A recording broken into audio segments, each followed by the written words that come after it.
selamat siang. Assalamualaikum warahmatullahi wabarakatuh. Selamat siang, Sobat BKKBN. Kali ini berjumpa di acara Teh Poci, Temu Humas BKKBN Pusat dan Provinsi episode pertama. Terima kasih sekali kepada Biro Umum dan Humas yang telah memberikan saya kesempatan untuk bertemu Sobat BKKBN di Teh Poci episode pertama ini. Dan sebelumnya, izinkan saya untuk memperkenalkan diri saya. Saya adalah Diana Damayanti Asikom.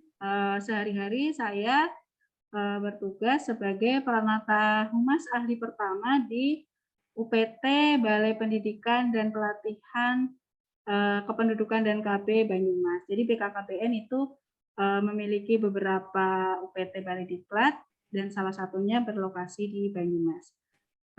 Dan pada siang hari ini, Sobat BKKBN, saya ingin mengajak Sobat BKKBN untuk ngobrol, untuk diskusi mengenai literasi media digital dan pengaruhnya terhadap ketahanan keluarga.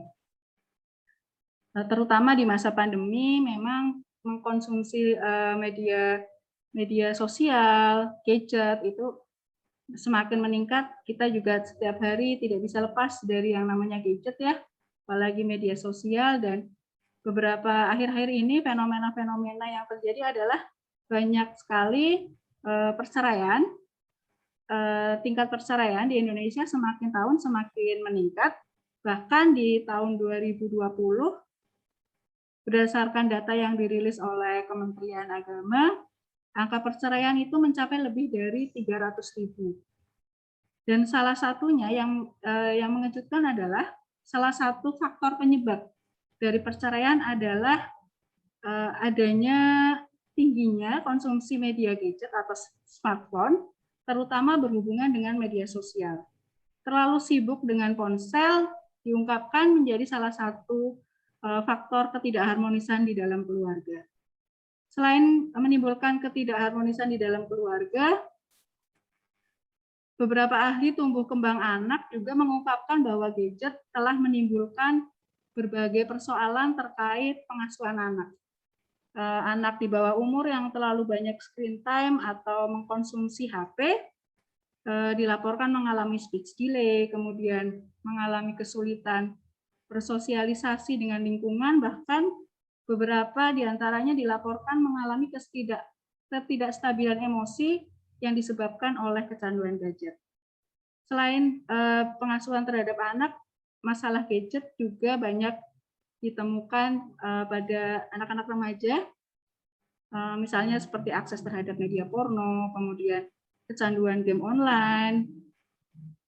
Bahkan beberapa saat yang lalu sempat juga banyak berita yang remaja kabur dari rumah karena ingin bertemu dengan kenalannya di game online atau Tinder dan sebagainya. Dan dengan fenomena-fenomena yang ada ini, kita bisa lihat bahwa konsumsi terhadap media digital di sisi lain adalah suatu kebutuhan, tetapi di lain sisi, jika kita tidak bijak, juga bisa mempengaruhi ketahanan keluarga. Dan sebagai sahabat keluarga Indonesia, pada kesempatan ini, kami ingin mengajak Sobat BKKBN semua untuk lebih dalam berdiskusi mengenal apa itu literasi media dan bagaimana literasi media ini berpengaruh terhadap ketahanan keluarga.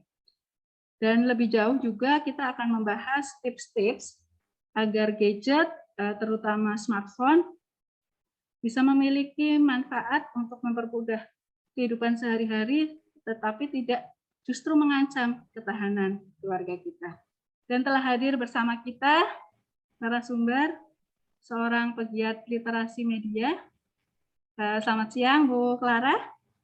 Selamat siang, Bu Nana. Apa kabar, Bu Clara? Alhamdulillah baik. Bu Clara, izin saya pakai masker karena lagi di kantor, jadi harus wajib masker terus. Siap. Demi keamanan. Ya, betul. Dan teman-teman, Sobat BKKBN semua, Bu Clara ini adalah saat ini salah satu dosen atau pengajar di Prodi Ilmu Komunikasi Universitas Telkom Bandung.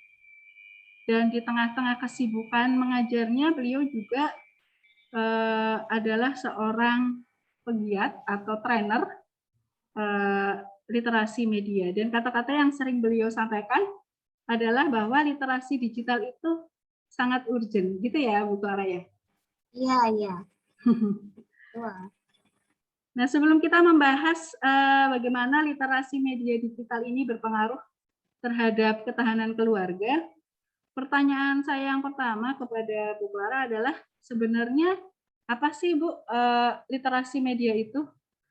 Mungkin bahasa awam yang mudah untuk kita pahami untuk mengartikan literasi media itu apa? Karena walaupun banyak sekali ya kita sering dengar akhir-akhir ini agak cukup booming ya Bu Clara Iya. istilah literasi media digital ini, tapi pasti ada beberapa sobat BKKBN yang belum familiar atau belum paham apa itu literasi media. Oke, saya boleh sharing screen ya? Boleh, silakan Bu Clara. Iya. Apakah sudah terlihat dengan baik? Sebentar. Ya, sudah. Nah, tadi pertanyaannya Bu Ratna adalah apa itu literasi digital, gitu kan? Ini saya pakai di sini dari pengertiannya dari UNESCO. Tapi sebenarnya yang simpelnya aja ada banyak banget versi sebenarnya pengertian dari literasi media digital ini. Gitu, kalau tadi ada yang bingung ya kan kita nyebutnya literasi media, literasi digital gitu. Sebenarnya itu pengertiannya adalah bahwa kita bisa literat gitu, kita bisa terliterasi dengan media digital, media apapun bentuknya. Kalau media kan mulai dari buku itu kan media cetak, kemudian radio itu media ya, itu juga media massa kan ya, zaman-zaman kita analog dulu waktu kita kecil gitu kan. Nah sekarang karena semuanya going digital, semua media adanya di platform digital, mau bentuknya media cetak itu sekarang udah pindah bentuknya ke digital gitu ya. Kita kan lihat tuh dulu waktu kita kuliah S1 gitu kan, kita ada Suara Merdeka yang selalu kita baca gitu tiap hari, ada Kompas yang di kampus harganya bisa 1.000 dulu ya, kita kan S1-nya bareng ya Bu Ratna ya. Jadi sekarang itu semuanya udah bentuknya pindah ke digital. Nah itu sekilas gambarannya ya media. Dan media digital ini hebatnya adalah semua bentuk media, bisa di sana buku sekarang udah digital, kemudian apalagi kalau video ya tentu saja ya video, kemudian poster, semuanya dalam bentuk digital gitu. Maka kemudian hidup kita berubah kan, berubah menjadi apa-apa serba digital. Kalau saya yang nggak bisa naik motor gitu ya, tiba-tiba saya nggak bisa hidup tanpa Gojek gitu kan. Kemudian beli makan juga GoFood gitu. Nah itu belanja sekarang belanja online. Tiba-tiba kita hampir tiap hari misalnya belanja di Shopee gitu, atau yang platform-platform aplikasi untuk beli sayur kayak gitu-gitu kan. Nah literasi digital itu sebenarnya adalah ada dua nih kalau menurut UNESCO ya. Ada teknologi literasi dan information literasi gitu. Kalau versi yang lainnya nanti ada lagi, nanti kita coba lihat ya. Nah tapi dari sini aja kita udah bisa lihat kan. Yang pertama teknologi literasi itu berarti kita bisa literat secara teknis.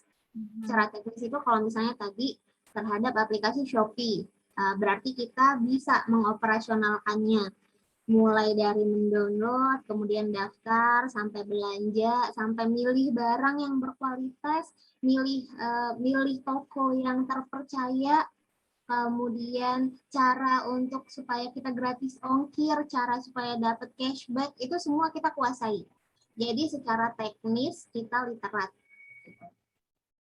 Tapi nggak cuma teknis yang kayak misalnya kita buka HP, klik Shopee, klik barangnya, kemudian selesai di situ, enggak. Tapi kita tuh bisa juga mengenali lingkungan di dalamnya. Kalau misalnya games tuh kita tahu orang-orang tuh mainin games itu caranya gimana.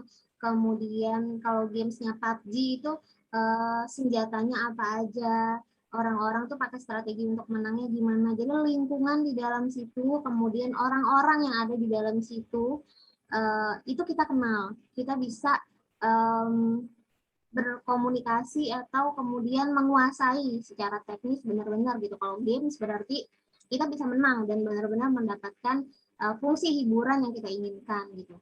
Nah, kalau misalnya nanti habis main games malahan emosi karena kalah, ya itu berarti nggak literat gitu. Nah, terus yang kedua kita ke information literacy. Information literacy di sini maksudnya adalah kita tuh terhadap informasi atau pesan apapun yang disampaikan oleh berbagai platform aplikasi, apapun bentuknya, itu tuh kita bisa paham, kemudian kita bisa menyikapi dengan baik, tidak emosi gitu. Kayak misalnya kita di platform WhatsApp.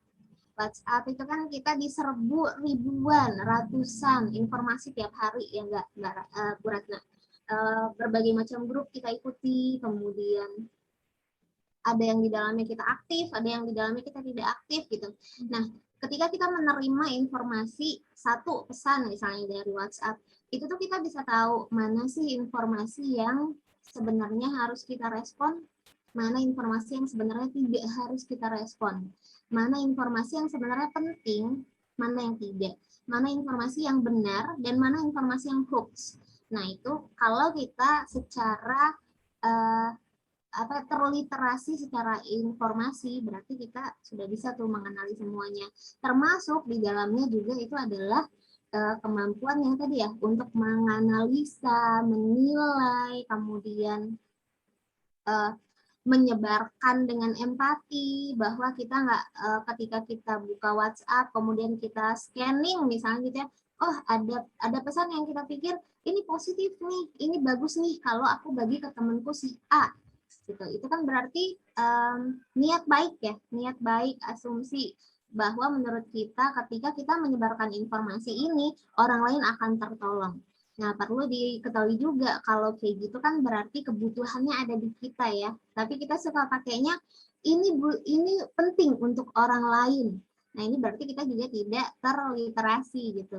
Karena kita tidak mampu menilai dan menganalisis dulu, mengevaluasi dulu. Kita hanya mengikuti asumsi atau apa yang kita pikirkan pada saat itu, apa yang kita inginkan lebih tepatnya gitu.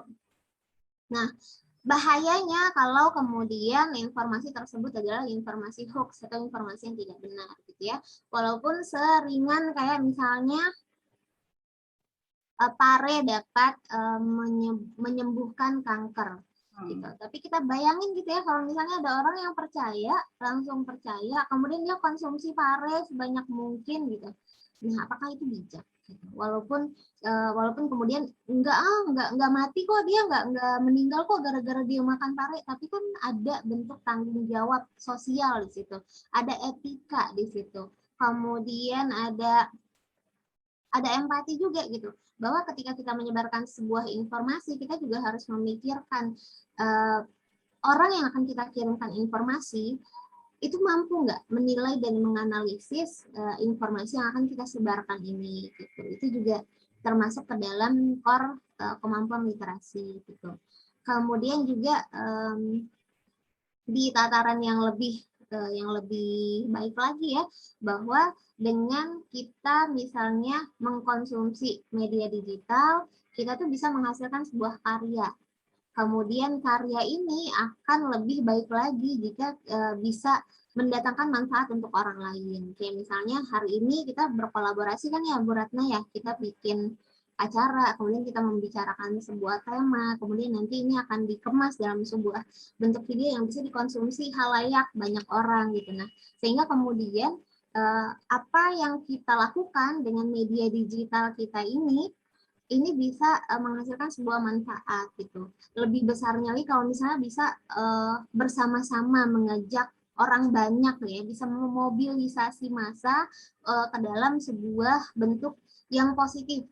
Nah, sebenarnya kan itu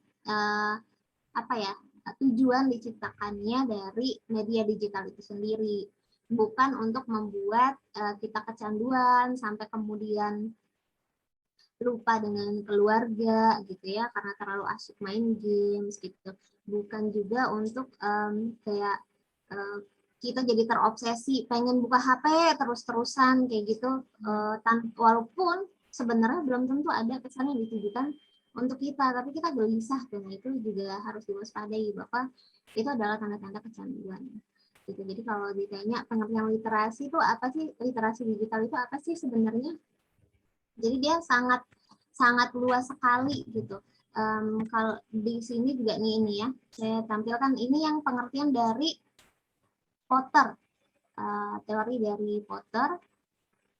Beliau menjabarkan gitu ya, dan ini literasi media ya, artinya memang dari yang media yang bentuknya analog dulu atau seperti buku kayak ini masih bisa ini. Jadi ini adalah teori yang awal. Potter ini termasuk yang awal merumuskan teori literasi media. Nah, kalau kita rigidkan gitu kan, mulai dari kemampuan mengakses, kemudian sadar terhadap tujuannya, kemudian bisa mengenal pesan terus mengenal polanya. Kita tuh kalau misalnya baca berita, buka misalnya kompas.com itu kita periksa nggak sih 5W1H-nya gitu. Minimal banget 5W1H-nya dia ada nggak sih?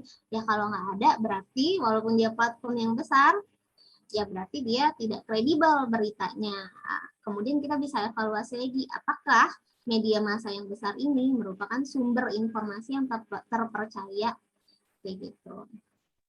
Nah, kemudian bisa memahami arti, bisa menganalisis, ya, mengevaluasi, mengelompokkan, melakukan deduksi dan induksi. Deduksi dan induksi itu pakai pengetahuan untuk, ya misalnya kita menemui sebuah informasi, pengalaman aku enggak, kayak gitu. Atau misalnya kayak misalnya, apa ya, informasi yang sekarang banyak beredar nih mengenai COVID kan ya, di beberapa daerah kan punya kepercayaan tuh terhadap air kelapa muda bisa menetralisir vaksin. Nah, ini kan banyak banget ya kesalahan pemahaman terhadap informasi. Satu, fungsi air kelapa muda itu sendiri untuk apa? Kemudian vaksin itu juga bukan virus gitu kan, sehingga harus dinetralisir gitu ya. Nah, di sini itu kita harusnya bisa, kalau misalnya kita punya kemampuan deduksi dan induksi ini, kita kontekstualisasi gitu ke dalam diri kita. Ketika kita meminum air kelapa muda, itu sebenarnya efeknya apa sih buat tubuh kita? Mungkin nggak dia bisa menetralisir vaksin. Nah, gitu. Kemudian ada kemampuan untuk menyimpulkan juga, ada kemampuan untuk abstraksi. Abstraksi ini kita menyimpulkan kembali ya setelah kita menganalisis dan lain-lain. Apapun informasinya, misalnya juga main games itu apa informasi yang kita temukan di situ. Nah, abstraksi ini berarti kita bisa mengkomunikasikan dengan bahasa yang baik, dengan bentuk yang sudah dikemas gitu, kayak ya kayak konten gitu misalnya ya, ataupun misalnya cuma klarifikasi sebuah berita di WhatsApp itu hoax gitu. Nah, kita bisa mengemasnya dengan bahasa yang baik gitu. Kemudian yang terakhir ada tanggung jawab sosial. Nah, kenapa di sini ada, sebenarnya kalau dari teori Potternya sendiri nggak ada yang poin kedua nih, sadar tujuan dan tanggung jawab sosial. Nah, ini tuh saya tambahkan rumusan dari gerakan literasi media ini ya, untuk apa namanya, karena memang di pengalaman dalam memberikan penyuluhan tentang literasi media digital ini, kesadaran kita, masyarakat kita, ketika kita mengkonsumsi media itu memang masih rendah sekali. Kemudian merasa tanggung jawab sosial juga belum ada, gitu. Karena dulu tesis saya itu waktu S2 tentang mahasiswa S2 yang menyebarkan informasi hoax. Jadi metodenya fenomenologi, meneliti sebenarnya pada saat mereka menyebarkan informasi hoax itu, apa sih yang terjadi dengan diri mereka gitu kan. Nah, ternyata memang belum ada. Jadi berpikirnya itu masih sebatas niat baik aja, bahwa ketika saya menyebarkan informasi ini akan bisa berguna dan bermanfaat untuk orang lain. Gitu. Apakah bisa ditangkap nih, Bu Ratna, pengertian literasi media digital di sini? Jadi kalau saya bisa ambil sedikit mempersingkat gitu ya, bisa dibilang literasi terhadap media digital itu ada dua ya, Bu Clara. Yang pertama adalah literat secara teknologi, dan yang kedua literat secara informasi. Ketika kita bicara literat secara teknologi, bahkan anak kecil pun mereka pintar sekali menggunakan HP ya. Bahkan game-game itu banyak yang orang tua nggak bisa, anak-anak itu udah bisa gitu. Pakai searching di YouTube segala macam. Tapi ketika kita bicara mengenai literasi informasi, information literacy itu akan berbeda lagi karena kita harus mampu memilah mana yang kemudian kita teruskan atau mana yang itu kita percaya, kita tidak percaya, atau mana yang itu cukup atau misalnya dari berita dari media digital atau portal berita gitu, kita pun harus melihat ini cukup berimbangkah atau memihakkah. Nah, itu akan berbeda lagi ya, Bu Clara ya. Mungkin singkatnya seperti itu ya, Bu Clara. Betul. Termasuk tadi ya sampai ke tanggung jawab sosial gitu, kemampuan untuk berkolaborasi dan menghasilkan sebuah manfaat, itu juga termasuk kemampuan literasi. Oke. Tadi Bu Clara juga sempat membahas ya kecanduan gadget, kecanduan smartphone itu kadang-kadang kita nggak sadari gitu. Bahkan ternyata yang salah satu yang cukup mengejutkan saya adalah ternyata kecanduan smartphone itu menjadi salah satu penyebab ketidakharmonisan keluarga. Jadi beberapa portal berita memberitakan bahwa faktor penyebab perceraian kedua setelah finansial adalah ketidakharmonisan karena konsumsi media sosial. Tanggapan Bu Clara bagaimana? Iya, sebenarnya kalau kita berangkat dari kasus-kasus yang terjadi di Indonesia, itu memang ada beberapa yang misalnya suaminya kecanduan main games gitu ya. Sejak pandemi misalnya, karena di rumah terus, kemudian bosan dilihat yang itu aja gitu ya. Dan kita juga ya nggak bisa dipungkiri juga bahwa di Indonesia itu belum pernah ada pendidikan permedia, dan kita itu menganggap media digital, smartphone, benda yang bisa kita genggam itu adalah sesuatu yang hebat, yang wow gitu ya. Kalau di tataran yang paling awam deh, ketika saya ke daerah-daerah gitu ya, banyak tuh yang kaget dengan karakter media digital itu sendiri, di mana dia punya dua sisi, yang satu bisa jadi sangat positif, yang satu bisa jadi sangat negatif kalau kita tidak literat gitu kan. Itu banyak sekali masyarakat yang kecewa gitu. Kecewanya sangat polos sekali, kayak misalnya mereka bilang bukannya yang membuat internet itu adalah orang-orang hebat ya, sehingga tidak mungkin orang-orang hebat itu membawa efek yang negatif untuk kita gitu. Jadi sepolos itu di Indonesia yang kalau saya temui fenomenanya ya. Sehingga ketika kita menemui smartphone ini keluar di pasaran, kita berlomba-lomba untuk memilikinya karena terlihat keren dan pengen jadi yang utama, dan tujuan memberikan gadget ke anak itu adalah supaya anak-anaknya tidak ketinggalan zaman, tidak ketinggalan teknologi. Nah, tadi kalau Bu Ratna bilang anak-anak lebih jago di kemampuan teknis, nah itu sebenarnya bisa jadi iya dan bisa jadi tidak. Kita lihat dulu kenapa anak-anak bisa jago dalam teknis. Yang pertama, memang karakternya anak-anak usianya coba-coba. Lihat aja mereka belajar jalan, belajar lari. Mereka walaupun jatuh, nangis ya bangkit lagi gitu kan. Memang sudah fitrahnya seperti itu. Begitu juga ketika mereka dikasih gadget, mereka akan pencet sana, pencet sini, klik sana, klik sini. Beda kalau orang dewasa. Orang dewasa kenapa coba? Takut rusak, kan mahal nih sayang belinya gitu ya. Nah, jadi kita tuh banyak salah kaprah, terutama terhadap tujuan dari penggunaan gadget itu sendiri. Nah, kemudian tadi ya itu kasusnya tuh misalnya tadi ya kecanduan games itu.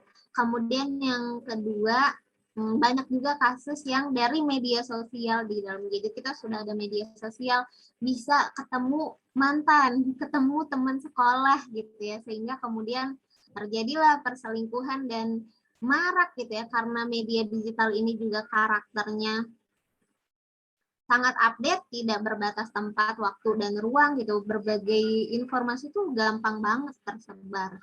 Beda banget sama zaman kita analog dulu. gitu kan. Makanya juga kita juga harus curiga nih, jangan-jangan kasus-kasus serupa ini tuh dulu juga sebenarnya sudah terjadi, hanya saja karena media massanya belum secepat sekarang sehingga kita tidak mengetahui kayak gitu. Nah, ini menjadi makin marak karena semakin mudah tadi ya, semakin mudah untuk ketemu, untuk chattingan gitu. Kemudian bosan dengan yang di rumah gitu kan, karena tadi nggak tahu tujuan dari penggunaan media digital ini untuk apa gitu. Nah, yang slide yang saya klik ini sekarang Bu Ratna sudah ganti apa belum ya? Belum, masih yang tadi.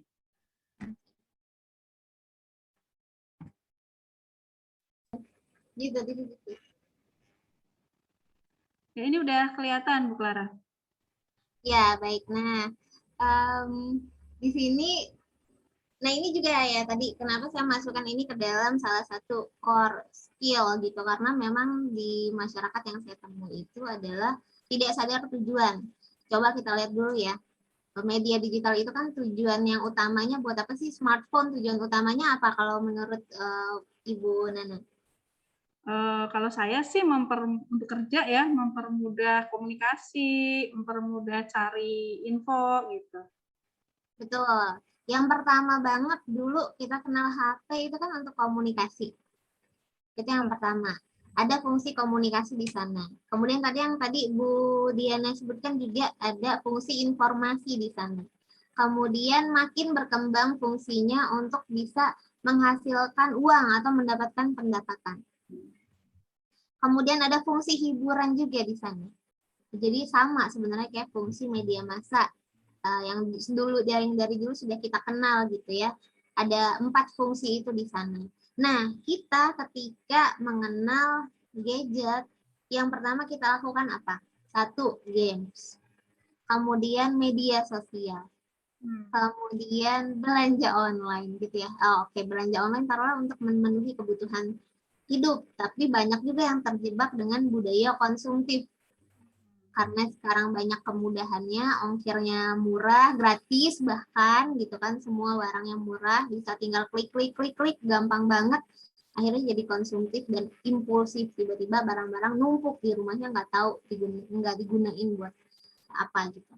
Saya tersindir nih. Ini semua kita mengalami dulu juga. Dulu waktu S2, saya kan tahun 2016 ya. Baru ada wifi kan, mulai kenal wifi di kosan ya. Itu juga fenomenanya sama, tidak sadar terhadap tujuan. Niatnya tuh mau browsing, cari bahan untuk tesis, tapi yang terjadi malah klik yang lain, di tataran yang tidak parah misalnya malah cari sumber gitu ya, malah baca jurnal-jurnal dengan tema-tema yang berbeda karena menarik. Itu juga sebenarnya tidak sadar tujuan, dalam artian gagal fokus. Yang parahnya lagi kalau misalnya kita malahan klik YouTube sehingga akhirnya nonton berjam-jam. Nah, ini banyak banget ya alami ya. Dulu juga saya sempat mengalami ini. Makanya setelah tahu karakternya gitu kan, kemudian menyesuaikan diri. Nah, ini dulu. Jadi kita tuh banyak banget dari kita gitu ya. Bahkan tadi ya kan yang di tataran masyarakat awam bahwa memberikan gadget itu supaya anaknya tidak gaptek, tidak ketinggalan zaman. Padahal sebenarnya ya harus diarahkan juga, kalau tidak gaptek dan tidak ketinggalan zaman itu berarti aplikasi apa nih yang harus dikuasai? Apakah cukup dengan games saja gitu? Kemudian bagaimana harusnya pengaturan penggunaannya gitu. Jadi karena kita tidak tahu dan tidak sadar terhadap tujuan awal kita menggunakannya, dan yang berkembang di masyarakat kita juga seperti itu, bahkan sampai sekarang juga kan permasalahannya terhadap anak yang kecanduan, kemudian orang tuanya sadar terhadap efek negatif yang terjadi dan ingin membatasi, tapi kemudian kendala lainnya adalah gimana caranya supaya anaknya tidak tertinggal dengan teman-temannya lain yang di sekitar rumah yang semuanya pada pakai gadget gitu. Kasian kan anaknya jadi nggak punya teman. Nah, ini sudah di tataran yang berbeda lagi ya, bahwa harus kuat-kuatan nih sebenarnya gitu juga dengan yang terjadi di keluarga gitu ya. Kembali ke fungsi utamanya media digital ini sendiri. Kalau misalnya ada peran kepala keluarga di situ yang kemudian edik dengan games, ya berarti harus bisa mengendalikan diri dan mengembalikan fungsi media digital itu sendiri untuk kemudian juga bisa mengarahkan anggota keluarga yang lainnya juga gitu. Jadi fokus kepada tujuan sebenarnya buat apa sih kita menggunakan media digital ini gitu. Iya. Jadi intinya bagaimana kita kembali lagi ke tujuan kita tuh mau pakai smartphone itu sebenarnya apa, supaya kita nggak berlarut-larut kehilangan waktu sampai mengabaikan keluarga karena terlalu banyak menghabiskan waktu dengan smartphone gitu ya Bu Clara ya. Betul, betul. Nah, soal pengasuhan anak nih Bu Clara, jujur saya sendiri juga sebagai seorang ibu ya bingung gitu. Di sisi lain saya tahu sih kalau anak saya kebanyakan konsumsi smartphone juga tidak baik gitu. Tapi di sisi lain juga ini zamannya udah kayak gini nih, saya ngerasa kepengen anak saya juga ngerti lah, maksudnya jangan sampai ketinggalan teknologi gitu. Jadi sebenarnya bagusnya tuh mengenalkan gadget kepada apakah itu anak balita, apakah itu anak usia sekolah itu baiknya seperti apa, Bu Clara? Nah, ya balik lagi ya, kita aja tadi orang dewasa bisa benar-benar salah kaprah dan gagal fokus terhadap penggunaan gadget. Ya, kalau dirunut mungkin karena sejarahnya kita memang belum pernah diberikan pendidikan bermedia. Beda sama negara-negara maju ya, yang dimana di situ teknologi ini diciptakan. Dan kita kan memang tertinggal ya. Orang di negara asal pencipta media digital ini kan tahun 90 sudah mulai mengenal internet. Kalau di kita mungkin sebagian orang di zaman-zaman tertentu sudah mulai pakai gitu ya. Tapi kalau kita sendiri kan dulu waktu kita S1 kita baru mengenal yang laptop tuh baru memasyarakat gitu kan ya. Masih banyak rental komputer, kemudian baru kenal Facebook. Betul. Ya, baru kenal Facebook, baru kenal sosial. Dan itu pun nggak semua orang yang langsung berani untuk eksis di media sosial itu. Beda banget kan sama sekarang. Nah, artinya memang bertahap gitu ya, karena ketidaktahuan kita tadi gitu. Nah, ditambah lagi kalau misalnya anak-anak. Nah, kenapa sih anak-anak tuh rentan banget, sangat rentan terhadap efek negatifnya media digital? Ya ini jawabannya ini, karena tingkat kematangan mereka masih rendah. Yang pertama, kematangan kognitif. Ya iyalah ya, maksudnya kita aja yang sudah puluhan tahun hidup, banyak banget pengetahuan yang tidak kita ketahui di dunia ini kan, apalagi anak-anak. Kemudian kematangan emosi, kemudian kematangan moral. Anak-anak tuh nggak akan tahu kalau nggak kita kasih tahu itu buruk, itu baik, itu bisa ditiru, itu tidak boleh ditiru. Semua yang ada di benak anak-anak itu adalah benar dan positif gitu. Oleh karena itu tugasnya orang tua untuk mengarahkan anak-anak. Kemudian pengalaman di dunia masih rendah, ya iyalah gitu, karena kan banyak banget nih fenomena yang dulu zaman kita S1 juga 2006 masih tayangan TV Smackdown, inget kan ya? Smackdown banyak banget yang kemudian anak-anak yang meninggal, yang kelas 3 SD Smackdownin anak balita meninggal gitu. Kemudian yang kelas 5 SD Smackdownin yang kelas 1 SD kemudian meninggal. Kenapa? Karena pengalaman di dunia mereka masih rendah gitu. Mereka nggak tahu kalau yang di televisi itu adalah semuanya rekayasa. Mereka nggak tahu kalau orang di Smackdown itu efeknya tulangnya bisa patah dan lain-lain. Nah, ini yang memberitahu siapa? Orang tua. Tugasnya orang tua. Gitu. Kalau ditanya usia berapa nih seharusnya anak-anak diberikan gadget? Kalau kita merujuk pada beberapa sumber ya, banyak pakar yang mengatakan sebenarnya nggak perlu. Yang penting tergantung cara orang tua mendidiknya. Jadi yang dilihat adalah kematangan si anak. sampai dia bisa membatasi dirinya sendiri. Jadi ketika dia main gadget itu, dia paham nih, oh aku udah kelamaan main games gitu. Efeknya apa? Udah dapat belum nih fungsi hiburannya? Gitu. Atau misalnya dia mau belajar tentang suatu aplikasi, dia sudah bisa sadar dan bisa membatasi diri. Oleh karena itu, para pencipta teknologi ini sendiri, kayak misalnya Steve Jobs, kemudian Bill Gates, itu tidak memberikan gadget pada anak-anak mereka sampai usia 12 tahun. Tapi itu ada di negaranya mereka ya, di negara mereka yang memang notabene pendidikan bermedia ini sudah ada sejak pendidikan usia dini di kurikulum pendidikannya mereka. Nah, kalau di kita kan belum ada pendidikan bermedianya. Sekedar gambaran aja, karena kenapa sekarang yang mengadakan event-event literasi digital ini Kominfo, bukan Kemendikbud, bukan dimasukin ke kurikulum, karena katanya kurikulum kita itu udah kepenuhan, udah terlalu penuh gitu, udah nggak bisa lagi mau dimasukin kemana tuh bingung gitu, sehingga akhirnya diambil oleh Kominfo. Begitu. Jadi kalau ditanya di Indonesia harusnya usia berapa ya, tadi kita patokannya ke situ lagi, ke sana lagi aja ya.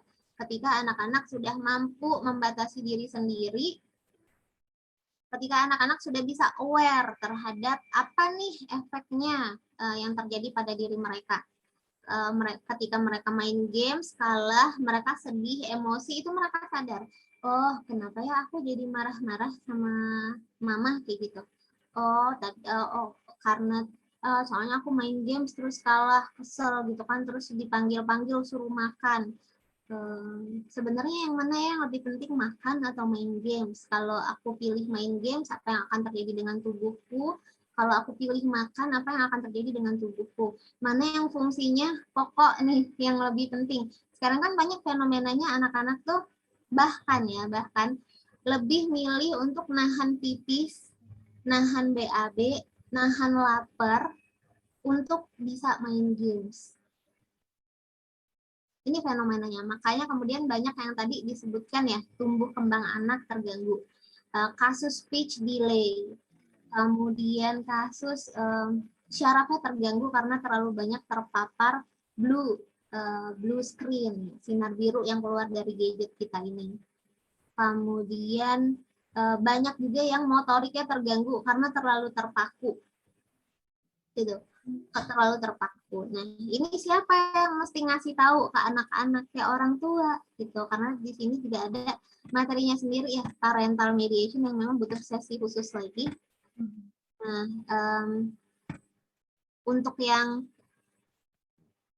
Nah, untuk penanaman nilai itu memang sebaiknya orang tua harus banget membersamai gitu ya, bareng sama anak-anak ketika mengkonsumsi media, misalnya nonton Cocomelon. Nah, itu nanti sambil diskusi penanaman nilai, bagus ya Kak, itu si adanya, atau misalnya nonton Upin Ipin gitu kan, wah Upin Ipin bagus ya, bantuin Kak Ros gitu, atau misalnya wah Upin Ipin nakal, jangan ditiru ya Kak, gitu, jangan ditiru ya Adek. Nah, penanaman nilai kayak gini, mana yang positif, mana yang enggak, mana yang boleh ditiru dan mana yang enggak boleh ditiru, itu terus dilakukan sampai kemudian mereka bisa menilai sendiri. Wah itu nggak bagus gitu, misalnya Fizi batal puasanya padahal tinggal dikit lagi, wah sayang banget, itu salah tuh, misalnya itu nggak patut untuk ditiru kayak gitu. Kenapa saya bisa berbicara seperti ini, karena saya sudah melakukan penelitian waktu dulu ngajar di Dompu, tapi penelitiannya ke anak kelas 6 SD ya, kelas 6 SD. Jadi saya berikan tontonan, jadi itu pelajaran tentang memberikan opini dan kritik. Saya berikan tayangan sinetron, yang sinetron sehari-hari di TV sama Upin Ipin. Yang hasil yang mengejutkan adalah di akhir semester itu mereka lebih memilih untuk nonton tayangan Upin Ipin. Alasannya adalah mereka capek nonton tayangan sinetron Indonesia itu karena terlalu banyak yang negatif-negatifnya. Terlalu banyak orang jahatnya, mereka bilangnya gitu. Dan itu adalah luaran hasil penelitian tidak saya expect sama sekali gitu. Bahwa akhirnya anak-anak ini bisa loh ternyata mandiri memilih, karena kan ternyata kalau misalnya kita rujuk lagi ya, itu kan sudah fitrah gitu, ketika kita menemukan hal baik, hati kita tuh akan senang gitu ya, Bu Diana ya. Tapi kalau misalnya kita menemui hal yang jahat atau kita melakukan sesuatu yang buruk, yang misalnya nggak sengaja nyinggung orang lain, itu kita juga pasti punya keresahan tersendiri dan tidak nyaman dengan hal itu. Nah, ini juga makanya kalau misalnya kita tidak memberitahu nih kepada anak-anak kita, tidak mengarahkan, itu kemudian kalau misalnya bisa jadi pembiasaan gitu. Banyak kan yang tidak sadar bahwa mereka emosional nih, misalnya nonton Ikatan Cinta. Emosional ini sudah efeknya tidak bagus, gitu, karena bisa bikin bad mood misalnya ya. Kemudian bisa menjadikan orang-orang yang ada di situ sebagai panutan standar hidup gitu, atau standar berpakaian, padahal kita tinggalnya di lingkungan yang mana gitu. Terus keluarga kita seperti apa, budaya kita seperti apa, apakah cocok atau tidak gitu. Nah ini tuh yaitu bahayanya nanti kalau misalnya tidak ditanamkan nilai-nilai baik dan buruk ini kepada anak-anak, mereka jadi akan terbiasa bahwa yang terjadi di sinetron kita itu semuanya bagus dan bisa ditiru gitu. Ini juga saya juga pengalaman ya, waktu di Dompu, di daerah yang lebih ke gunung lagi istilahnya, bukan daerah transmigrasi, warga asli yang memang mereka nggak pernah ketemu keluar dari kampungnya, itu mereka benar-benar berpendapat bahwa apa yang ada di sinetron dengan bahasa lu gue itu adalah apa yang harus mereka contoh, dan itu merupakan standar dalam hidup mereka, dengan keadaan yang mereka sendiri masih bertanam jagung, bertanam padi gitu ya. Kemudian istilahnya hidupnya itu masih gali lubang tutup lubang, tapi mereka sudah beracuannya kayak pengen pakaiannya itu pengen yang seperti itu. Kemudian tiba-tiba mereka nggak bisa bahasa Indonesia, tapi tiba-tiba di pertemanannya mereka ngomong sialan gitu, kemudian dasar miskin, kemudian lo gue dan lain-lain. Dan ketika saya tanya, kamu tahu nggak artinya itu apa? Nggak tahu Bu Guru, tapi yang mereka lihat itu adalah keren dan patut untuk ditiru, dan supaya mereka eksis, mereka harus seperti itu. Gitu. Makanya juga ketika Facebook masuk ke sana, pulsa 2.000 per hari supaya bisa Facebookan, padahal Facebookannya dengan teman-teman sekitarnya juga ya tadi. Jadi efeknya malah menjauhkan yang dekat, mendekatkan yang jauh, tapi ya memang mereka jadi bisa melihat orang-orang di luar daerahnya, itu efek positifnya gitu. Cuma kalau misalnya sehari-hari aja mereka cuma makan nasi sama garam, kemudian mereka lebih milih di pulsa 2.000 per hari, ya itu kan berarti ada masalah yang sangat mendasar yang harus diperbaiki di situ. Nah gitu. Jadi ini tadi fungsinya penanaman nilai, kemudian juga harusnya memang ada kesepakatan ya, ada pembatasan waktu, tempat, konten yang boleh, eksplorasi, bisa gunakan teknologi ya untuk membatasi, misalnya HP-nya dikunci, harus berapa jam, di mana gitu. Kalau misalnya di tempat saudara boleh nggak, kalau di mall boleh nggak gitu, atau cuma boleh di rumah aja gitu. Karena kan anak-anak juga kadang-kadang tricky, sama aja kayak kita dulu sebenarnya. Saya waktu kecil itu kalau mau ditinggal orang tua pergi, saya punya strategi, saya akan nangis supaya dikasih uang. Dan itu beneran dapat gitu. Nah sama anak-anak juga ya. Kalau misalnya orang tuanya ada tamu, kemudian lagi di luar nih, orang tuanya lagi sama teman-temannya, itu kesempatan tuh supaya bisa mendapatkan apa yang diinginkan sebenarnya kan. Nah kemudian ini ya pengawasan. Ini untuk anak-anak yang sudah remaja, kalau misalnya kita sudah tidak bisa lagi kan perlakuannya sudah harusnya kayak temen ya. Nah, maka pengawasan ini juga perlu gitu. Bahkan lebih baik lagi kalau misalnya punya teknologi yang bisa kontrol dari jauh. Ya, karena sekarang itu banyak sekali ya, kayak misalnya sepupu yang di Bogor aja ya, anak SMA, anak SMP. Mereka tuh bisa banget sekarang berkomunitas berdasarkan fanbase, kayak penggemarnya BTS, kemudian gemarnya EXO, kemudian mereka ada di satu grup. Nah, kan kita nggak tahu apa saja yang dibicarakan di situ, lingkungan di dalam grup itu seperti apa. Mereka didorong untuk menjadi seperti apa di grup itu gitu. Jadi tadi fungsinya penanaman nilai itu juga supaya anak-anak punya konsep diri yang kuat, sehingga dimanapun mereka berada, lingkungan apapun di dalam gadget ini yang bisa lebih luas lagi tanpa batasan negara, beda banget sama komunitas kita ya. Nah, mereka tetap punya nilai untuk bertahan gitu. Jadi, dan kita juga nggak bisa kayak misalnya tiba-tiba mereka masuk di komunitas internasional yang di dalamnya ada orang-orang yang LGBT. Ya, kita kan nggak bisa untuk membatasi gitu, karena itu lingkungan mereka. Tapi tadi kalau konsep dirinya kuat, sudah penanaman nilainya kuat, budaya akar budaya di keluarganya kuat, ya insya Allah anak-anak itu jadi bisa menimbang dan menyaring sendiri kan apa yang mau mereka ikuti dan apa yang tidak gitu.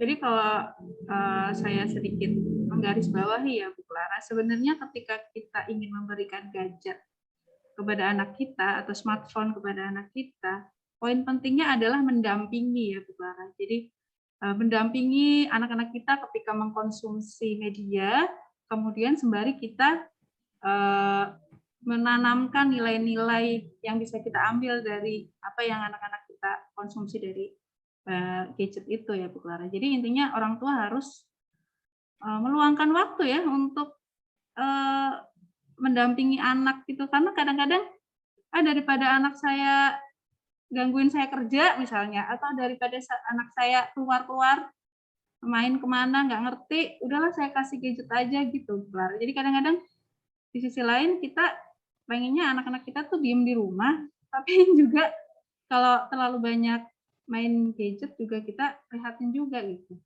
Jadi memang ya, harus betul. Untuk anak-anak ya sebaiknya juga jangan dikasih kebebasan untuk browsing sendiri dulu, karena ya sekarang kita nggak bisa pungkiri ya banyak sekali situs-situs yang mengarahkan pada konten porno gitu. Walaupun kita pakai misalnya tadi ya YouTube Kids misalnya ya, pakai fitur-fitur pembatasan apapun. Nah ini tuh tetap bisa bocor, karena saya nyobain sendiri di YouTube Kids itu kalau misalnya 3 kali browsing aja udah bisa bocor ke konten-konten yang tidak khusus anak-anak gitu. Ditambah lagi juga sekarang kan berbagai ketidakamanan juga harus ditanamkan ya kepada anak-anak, yang misalnya tidak memberikan informasi pribadi gitu, tidak terlalu terbuka dengan orang yang cuma dikenal di media digital gitu. Nah ini harus terus didampingi dan diberitahu gitu. Memang harus didampingi kalau usianya anak-anak ya. Tadi kalau ditanya sampai kita mengenali anak kita sendiri, oh kayaknya ini anak sudah ngerti deh mana yang bagus buat dia dan mana yang nggak bagus buat dia. Nah, sudah bisa bertanggung jawab terhadap apa yang dilakukan dengan media digital. Kemudian Bu Clara, kalau kita bicara tentang remaja dan smartphone ya, remaja dan smartphone itu kalau kita lihat remaja di mana-mana sekarang pandangannya ke HP, pakai headset. Kemudian kalau kita lihat Instagram, TikTok gitu ya, remaja tuh dengan bebasnya nge-share apapun, bahkan kadang-kadang dia tidak sadar sedang terlalu banyak membagi privasinya gitu. Belum lagi mereka banyak terpapar pornografi, kemudian kecanduan game online juga banyak sekali menimpa remaja-remaja kita. Menurut Bu Clara, baiknya bagaimana sih remaja itu sebenarnya mestinya bagaimana dalam mengkonsumsi media digital, Bu Clara? Atau bermedia sosial yang safe lah untuk remaja itu sebenarnya harusnya seperti apa, Bu Clara?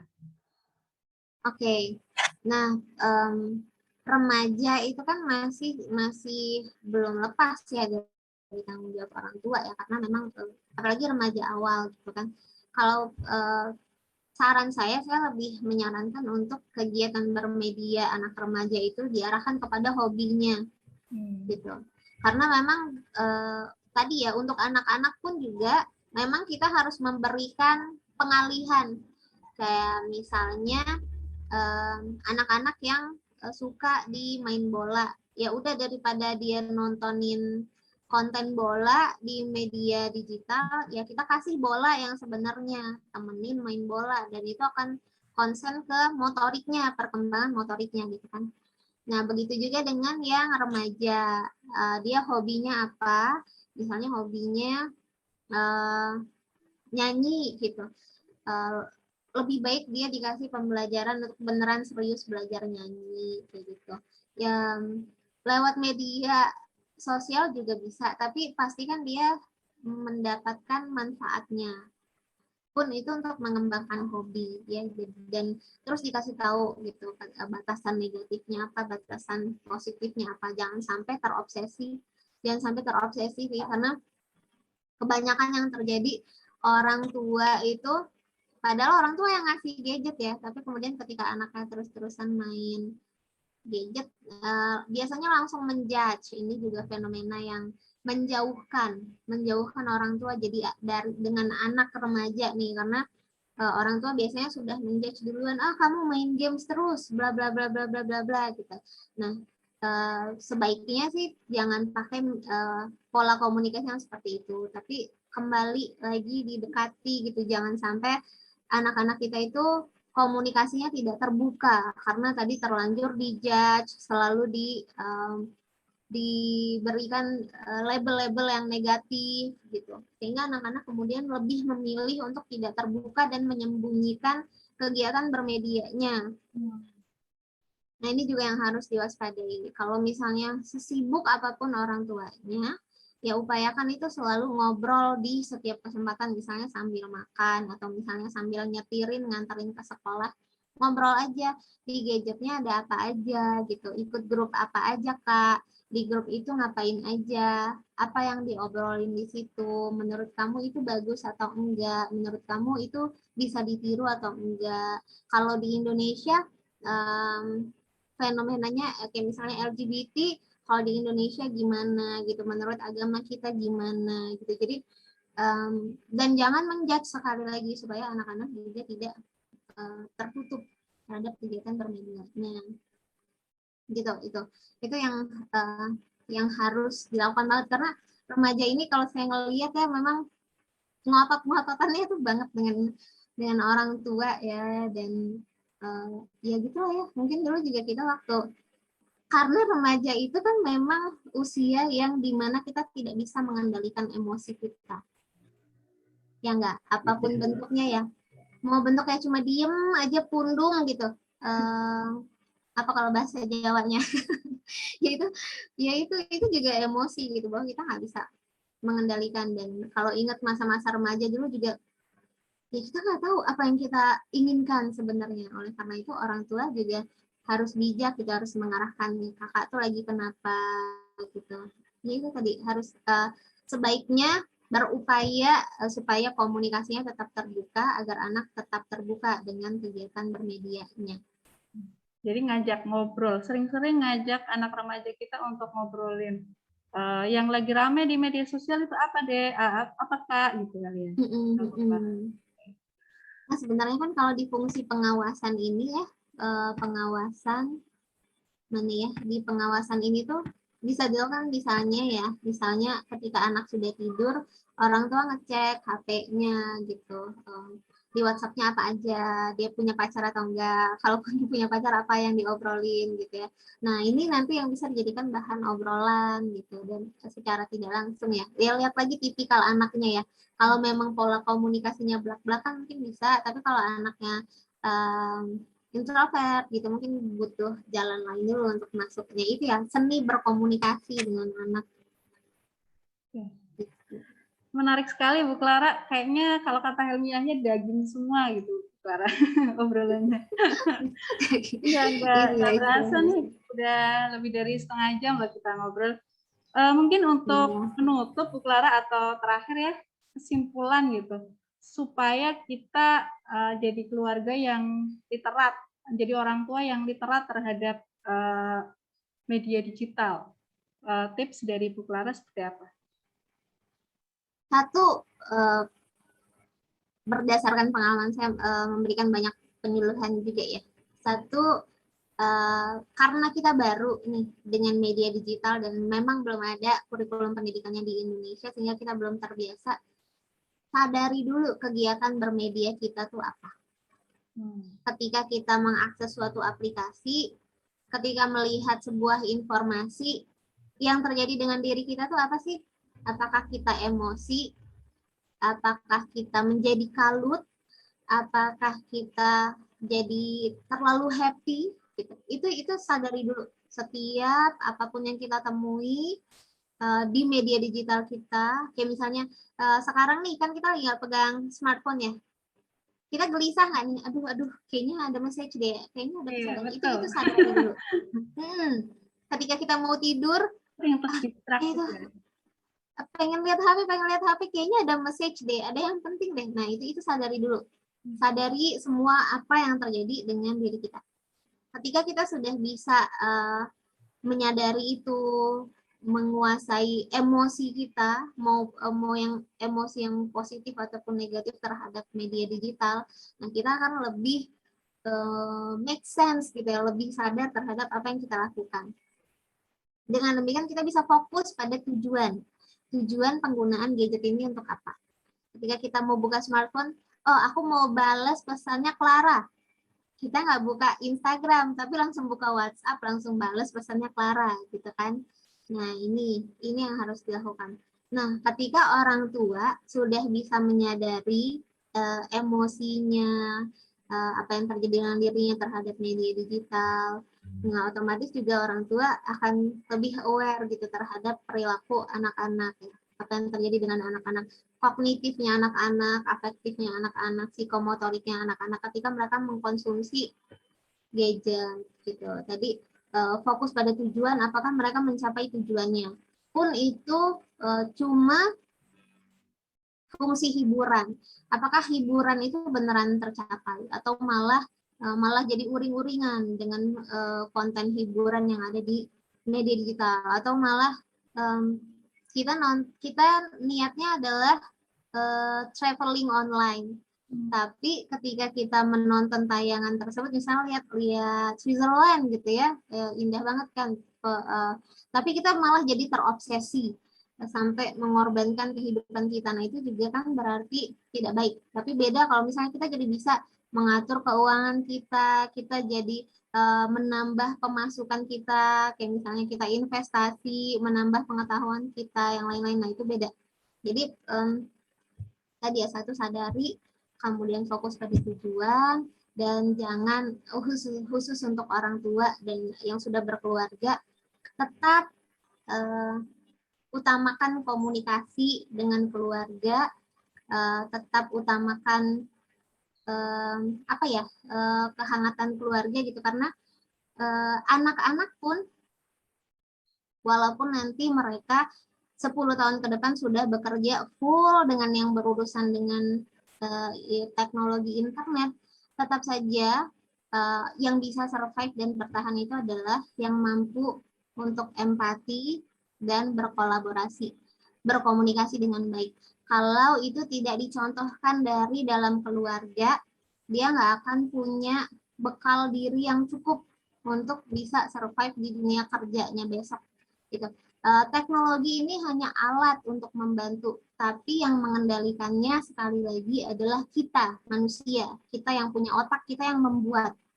Jadi walaupun nanti besok kayaknya 10 tahun lagi semua teknologi robot yang ngerjain, AI yang ngerjain, tapi kita maunya dikendalikan oleh AI atau kita yang mengendalikan AI? Atau jangan-jangan nanti tiba-tiba kayak film-film di mana semua robot-robot berusaha untuk memberantas semua manusia gitu ya.